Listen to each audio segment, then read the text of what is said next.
Okay mga guys, so gagawa na naman tayo ng reaction video.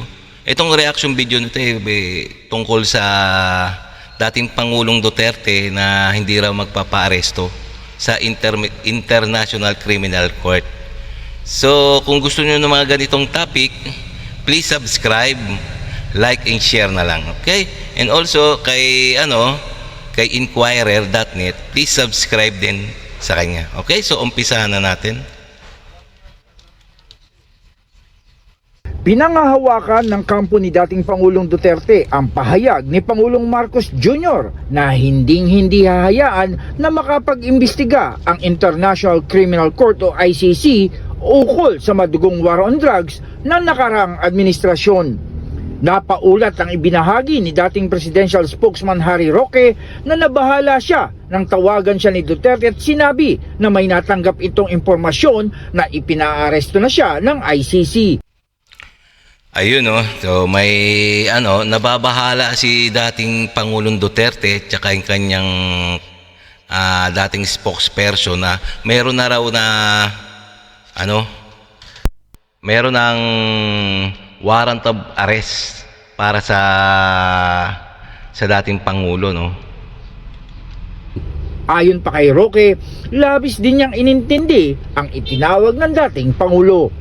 Si Roque ang tumatayong lead counsel ni Duterte, gayon din ni Senator Ronald Bato de la Rosa ukol sa reklamo sa kanila sa ICC. Puro haka-haka at kanya-kanyang iba't ibang opinion sa bawat isa.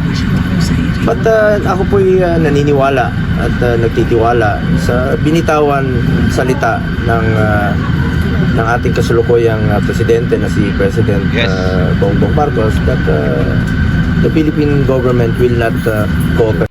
Yan naman pala May binitawan ang Pangulong PBBM na hindi makipag-cooperate ang gobyerno ng Pilipinas sa International Criminal Court.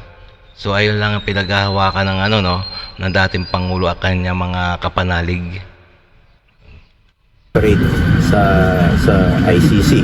Magugunita na noong March 17, 2019 nang kumalas na ang Pilipinas sa ICC sa utos na rin ni Duterte. At ito rin ayon kay Go ang pinaninindigan ng dating Pangulo bukod pa. Yan Kumalas na pala ang dating Pangulo noong presidente pa siya. Kumalas na sa ICC, International Criminal Court.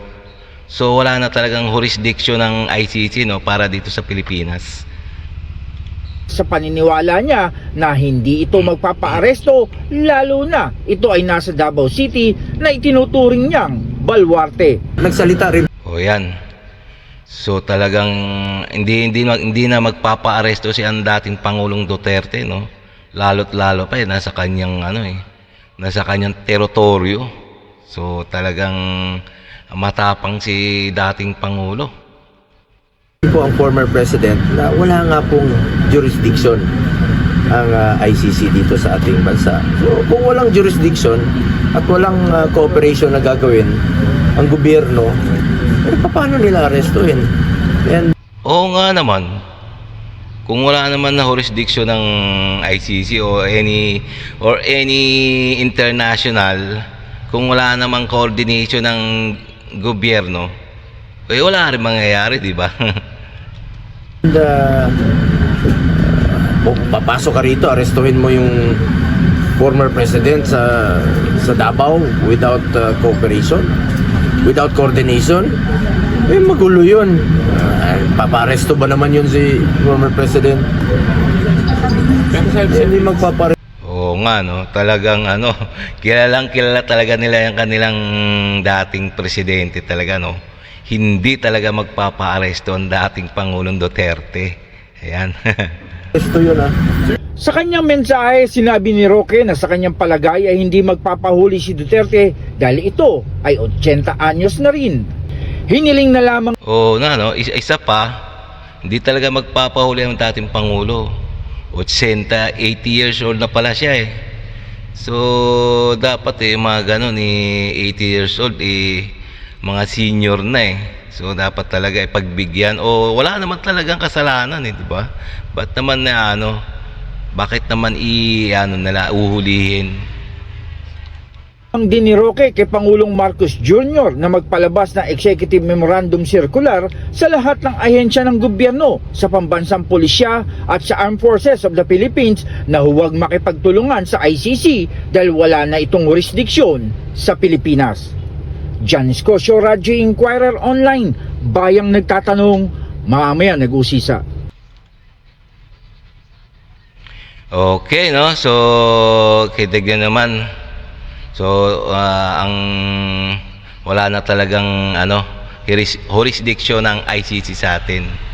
So, tsaka nagpalabas na rin si Pangulong PBBM ng executive order na sa lahat ng ahensya ng gobyerno na walang maipagtulungan sa ICC. So, ganun lang. So, okay na. So kung nagustuhan nyo itong mga ganitong topic, mga reaction video, please subscribe lang, like and share para makagawa pa tayo ng mas marami pang mga reaction video dito. Okay?